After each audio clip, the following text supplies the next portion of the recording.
কৃপণ ব্যক্তি কাকে বলে? কৃপণ ব্যক্তি বলে যেখানে যতটুক খরচ করা দরকার যৌক্তিক যদি ততটুক যদি খরচ না করে এমন ব্যক্তিকে কৃপণ বলা হয়।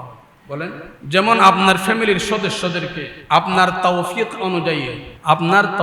অনুযায়ী মোটামুটি ভালো মন্দ সব খাবার তাদের দস্তরখানায় রাখা দরকার। কথা ঠিক কিনা?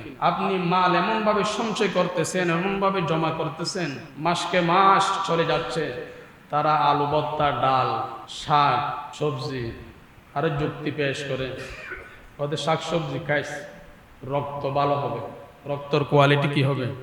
ভালো হবে। এরকম বাতের যুক্তি দিয়ে ফায়দা নাই। এই পৃথিবীর বাগানটা সাজিয়েছে আল্লাহ তাআলা আমাদের জন্য। আল্লাহ বলতেছে দুনিয়াটাকে তোমাদের জন্য সৃষ্টি করেছি, তোমাদেরকে আমার জন্য সৃষ্টি করেছি। খাও, কুলু ওয়াশরাবু ওয়ালা তুসরিফু, খাবেন, পান করবেন শরীয়তের দায়রার ভিতরে, সিস্টেম অনুযায়ী, শরীয়তের বাউন্ডারির ভিতরে আনন্দ বিনোদনও করবেন, কিন্তু শরীয়ত গর্হিত কোনো কাজ করা যাবে না। ফ্যামিলির সদস্যদেরকে কষ্ট দেওয়া যাবে না। আপনার পাশের ফ্ল্যাটের মধ্যে সব সময় বিভিন্ন খাবারের আয়োজনের রকমারি। মানুষকে বলা হয় মাদানিয়ত তবা। মানুষ বলতেই সামাজিক। 11 নম্বর মার্কা মানুষ হলেও তারও কিছু বন্ধু বান্ধবী থাকে। কথা ঠিক কিনা? যখন জিজ্ঞেস করা হবে শেয়ার করবে দুপুরে ভাত কি দিয়ে খেয়েছেন, তো রোস্ট। এরপরে 3 দিন পর আবার জিজ্ঞেস করছে ভাত কি দিয়ে খেয়েছেন, তো ফুলাও খেয়েছেন। 1 সপ্তাহ পর আবার জিজ্ঞেস করা হয়েছে, এখন অন্য সিস্টেমে বলেছে লাঞ্চ কি দিয়ে করেছে। কি বলেছে? ওদের জর্দা ছিল, বিরিয়ানি ছিল, আর একটা কি বলে সাদা মিষ্টি। আচ্ছা যাই হোক, মোটামুটি ভালো কোয়ালিটি দিয়ে খেয়েছে। তো আপনার ফ্যামিলি, আপনি একজন ভালো অভিভাবক, সরকারি একটা চাকরিজীবী আপনি, বা বেসরকারিভাবে মোটামুটি ভালো একটা বেতন আপনার হাতে চলে আসে প্রতি মাসে, আপনার ফ্যামিলির হক নেই।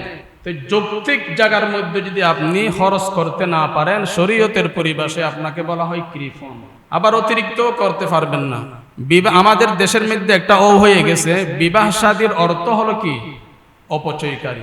যারা বিবাহ শাদী করবেন বা করাবেন, অপচয় করার, অপব্যয় করার কেমন যেন একটা কি হয়ে যায়, প্রতিযোগিতা হয়ে যায়। নাউজুবিল্লাহি মিন যালিক। অথচ হাদিসে পাকের মধ্যে রয়েছে ক্বালা রাসূলুল্লাহি সাল্লাল্লাহু আলাইহি ওয়াসাল্লাম ইন্না মিন আ'যামান নিকাহি বারাকাতান আইসারুহা মাউনা। বেশি বরকতওয়ালা বিবাহ ওই বিবাহ যেই বিবাহের মধ্যে খরচ কম হয়। খরচ কমওয়ালা বিবাহ শাদী বরকতপূর্ণ,